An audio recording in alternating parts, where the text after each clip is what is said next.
현재 부산 지역구 18곳 가운데 국민의힘이 현역 의원으로 있는 곳이 15곳, 민주당이 현역 의원으로 있는 지역은 3곳으로 부산은 전통적으로 보수세가 강한 지역입니다.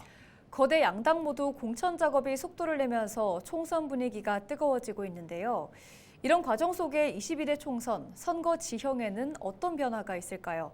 총선 털기에서 분석해봤습니다.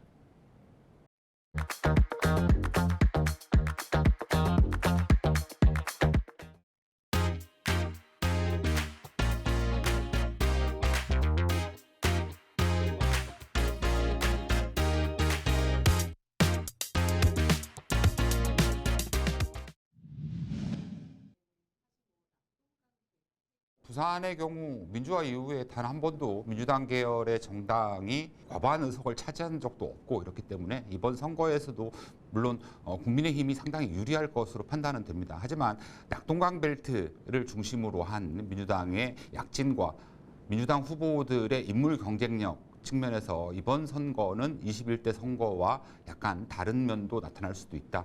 최소 5석에서 8석까지도 예상할 수 있다라고 보여집니다.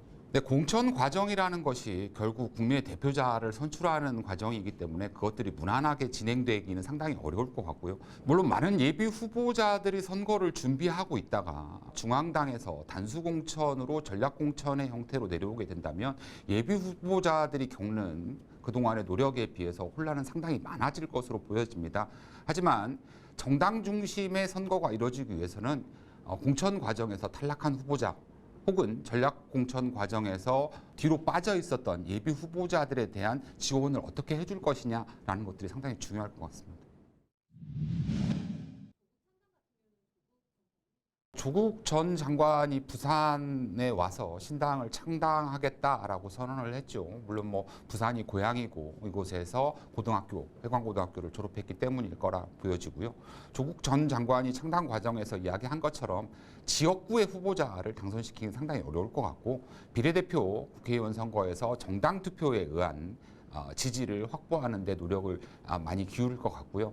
현재 현 정부에 대한 불만을 가진 세력 180석의 의석을 줬음에도 불구하고 제대로 된 일을 하지 못했다라고 비판받는 민주당의 강한 지지자들.